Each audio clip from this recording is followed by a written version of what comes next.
महाभारत में आचार्य द्रोण का वध तब किया जब वह हताश होकर बैठे थे और तभी धृष्टद्युम्न ने अपनी तलवार से गुरु द्रोणाचार्य का सर धड़ से अलग कर दिया। उसके पहले गुरु द्रोणाचार्य अपने बाणों का संधान कर पांडव सेना की ओर तीक्ष्ण बाण छोड़ते हैं, जिससे सारी सेना इधर उधर भागने लगती है। फिर से संधान कर बाण द्रोणाचार्य सैनिकों के ओर छोड़ते हैं। ऐसे अग्निबाण से पांडवों की सेना झुलसने लगती है और फिर गुरु द्रोणाचार्य और एक दिव्य बाण का संधान कर पांडवों की सेना की ओर छोड़ते हैं और सेना को इधर उधर जाने का मौका भी नहीं देते।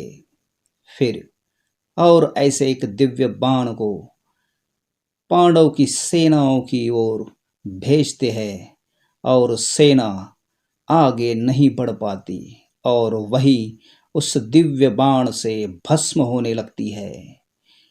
मानो आज द्रोणाचार्य में जैसे महाकाल का रूप धारण कर लिया हो, ऐसे दिव्य बाणों से पांडवों की सेना को भागने का अवसर तक नहीं दे रहे थे। गुरु द्रोणाचार्य इतने क्रोध में थे कि मानो आज ही युद्ध को समाप्त कर देंगे। सारी सेना भयभीत होकर भागने का रास्ता ढूंढ रही थी। यह सब देख अर्जुन विचलित हो जाते हैं और भगवान वासुदेव से कहते हैं, हे वासुदेव, क्या आप ये सब देख रहे हैं? तभी भगवान वासुदेव कहते हैं, हाँ पार्थ, मैं सब कुछ देख रहा हूँ। मैं सब देख रहा हूँ पार्थ कि आज रणभूमि में क्या हो रहा है। हे पार्थ, आज के आचार्य द्रोण को युद्ध में कोई रथी, महारथी या योद्धा पराजित नहीं कर सकता। वह इसलिए तब अर्जुन कहते हैं, तो हे केशव, तो क्या हम आज यह युद्ध हार जाएंगे? इस पर भगवान वासुदेव कृष्ण कहते हैं, हे पार्थ, मैंने ये तो नहीं कहा, परंतु ये अवश्य कहता हूँ कि युद्ध के सारे नियमों का पालन करते हुए आज के गुरु द्रोणाचार्य को कोई भी पराजित नहीं कर सकता। यदि धर्म की स्थापना करने के लिए यदि धर्मेतर का साथ लिया जाए तो इसमें कोई क्षति तो नहीं है पार्थ। हे पार्थ, धर्म और अधर्म के बीच जो खाई है वह खाई को तो भरना ही होगा। तुम यह तो मानते हो पार्थ कि यह युद्ध तुम्हारे लिए धर्म युद्ध है। और तभी वासुदेव कृष्ण भी कहते हैं कि यह धर्म युद्ध जीतने के लिए आचार्य द्रोण का वध आवश्यक है। परंतु अर्जुन कहता है, हे वासुदेव, आप ये क्या कह रहे हैं? धर्मेतर का साथ लेना, इसका अर्थ तो ये हुआ कि आचार्य द्रोण से झूठ बोलना पड़ेगा। परंतु हे केशव, मुझे क्षमा कर दीजिए, मैं झूठ नहीं बोल सकता। तभी वासुदेव कृष्ण कहते हैं, हे पार्थ, हे अर्जुन, धर्म की स्थापना के लिए अधर्म को विजयी नहीं होने देना चाहिए, क्योंकि जो अधर्म का साथ दे रहा है वह तो स्वयं ही अधर्मी हुआ ना पार्थ। इसलिए आचार्य द्रोण का वध आवश्यक है। उनके वध के सिवा आखिर कोई भी रास्ता शेष नहीं बचता है। तभी अर्जुन कहता है, इसके लिए फिर क्या करना चाहिए? हे अर्जुन, आचार्य द्रोण को यह बताना होगा कि उनका पुत्र अश्वत्थामा वीर गति को प्राप्त हो गया है। यह बात सुनकर अर्जुन विचलित हो जाते हैं और कहते हैं, हे भगवंत, मुझे असत्य के बाण चलाना नहीं आता, इसलिए मुझे आप क्षमा कर दीजिए। और वासुदेव कृष्ण फिर कहते हैं, हे पार्थ, तुम यह तो जानते ही हो कि धर्म की स्थापना करने के लिए हमें कभी कभी झूठ भी बोलना पड़ता है, परंतु वह झूठ का लक्ष्य केवल सत्य होता है।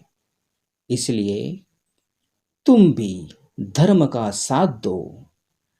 परंतु अर्जुन कुछ नहीं कहते हैं और वासुदेव कृष्ण यह कहते हैं कि हे पार्थ, तुम इस धर्म और अधर्म के युद्ध के बीच में क्यों खड़े हो? तुम केवल अपना धर्म का पालन करो, क्योंकि परिणाम तो तुम्हारे वश में है ही नहीं। तभी अर्जुन कहता है, हे माधव, वह मेरे गुरु है, भला मैं उनका सामना कैसे कर सकता हूं? मैं ये नहीं कर सकता।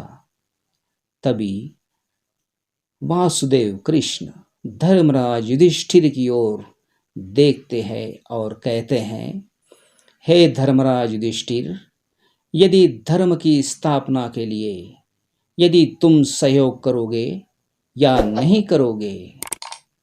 यह बात सुनकर धर्मराज युधिष्ठिर वासुदेव कृष्ण की ओर देखते हैं और कहते हैं, हे वासुदेव, यदि धर्म को बचाने के लिए कोई रास्ता शेष नहीं है तो मैं स्वयं यह पाप अपने सर लूंगा, क्योंकि धर्म की विजय ही मेरा लक्ष्य है। इसलिए मैं यह पाप निश्चित करूंगा। और तभी वासुदेव कृष्ण कहते हैं भीम से, हे भीमसेन, क्या तुम्हें इस हाथी का नाम पता है? तभी भीमसेन की ओर वासुदेव कृष्ण देखते हैं और देखने के बाद भीम समझ जाते हैं कि उन्हें क्या करना है। भीमसेन अपनी गदा को हाथ में उठाकर पूरे बल के साथ में इतनी जोर से गदा को उस हाथी के ओर छोड़ देते हैं और वह गदा इतने तीव्र वेग से हवा में जाते हुए हाथी की ओर जाकर वह हाथी के मस्तक पर जा लगता है और हाथी एक ही प्रहार में धड़ाशायी होकर मृत्यु को प्राप्त हो जाता है।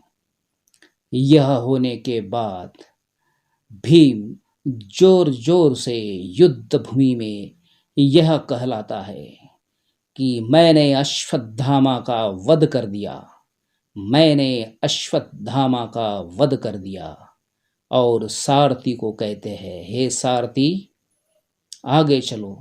तभी वासुदेव कृष्ण धर्मराज युधिष्ठिर को कहते हैं कि हे धर्मराज, सावधान हो जाओ, क्योंकि आचार्य द्रोण भीम के बातों पर विश्वास नहीं करेंगे, वह तुम्हारे पास अवश्य आएंगे, इसीलिए तुम सावधान हो जाओ।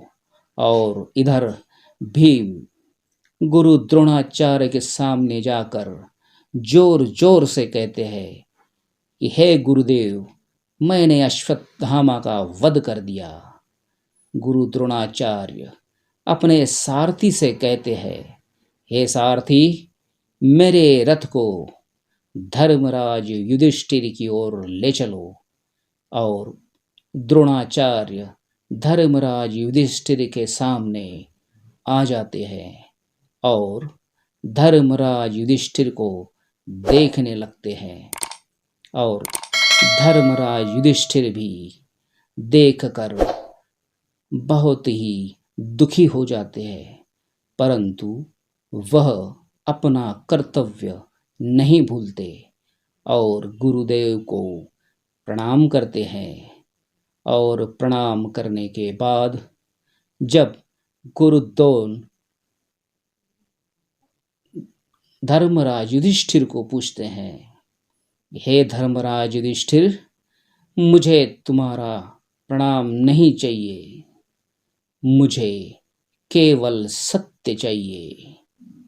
हे धर्मराज युधिष्ठिर, क्या यह बात सत्य है कि मेरा पुत्र अश्वत्थामा वीर गति को प्राप्त हो गया है? यह प्रश्न सुनकर धर्मराज युधिष्ठिर संकुचित हो जाते हैं और बड़े ही दुखी मन से कहते हैं, अश्वत्थामा हतायशी वरो वा कुंजरो वा।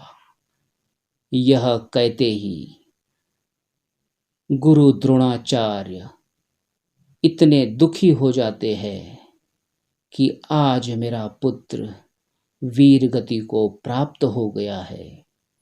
गुरु द्रोणाचार्य दुख में इतना डूब जाते हैं।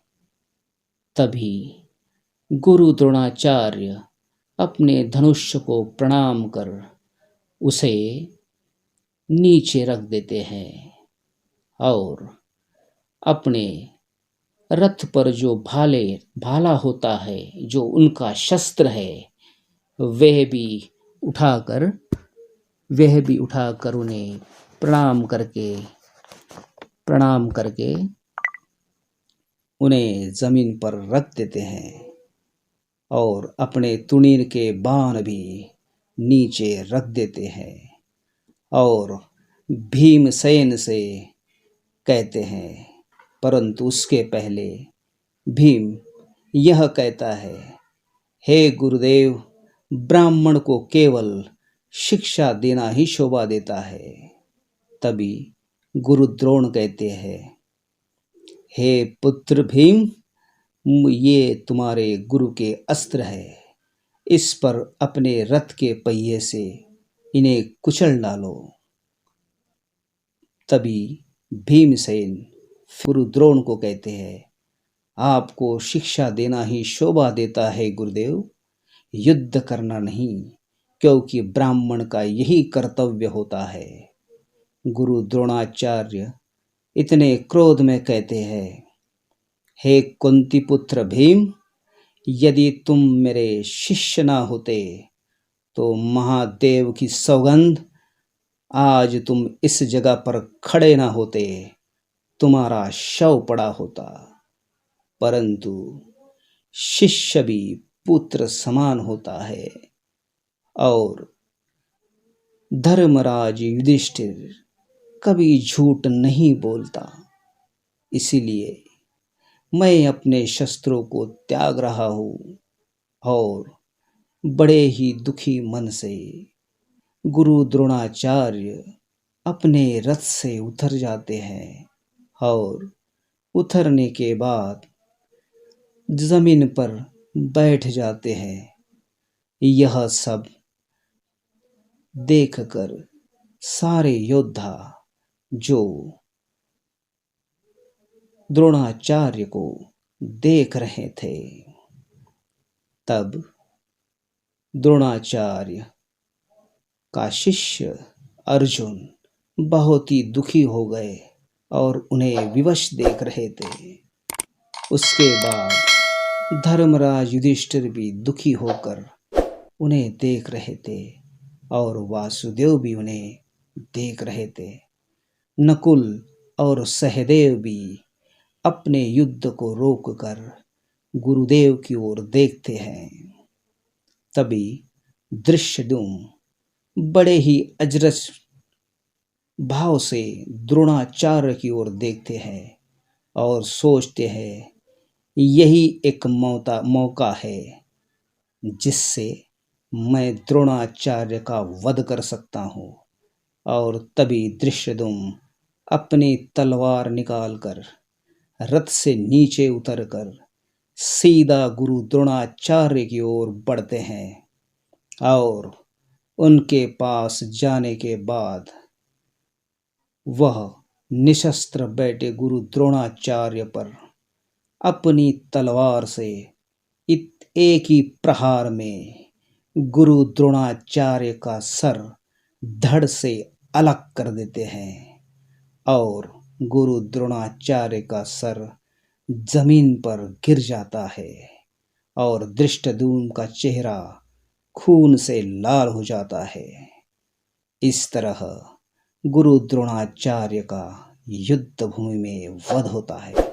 दोस्तों, यदि आपको हमारा चैनल अच्छा लगता है तो प्लीज़ लाइक एंड सब्सक्राइब कीजिए। ये वीडियो अपने दोस्तों को शेयर कीजिए।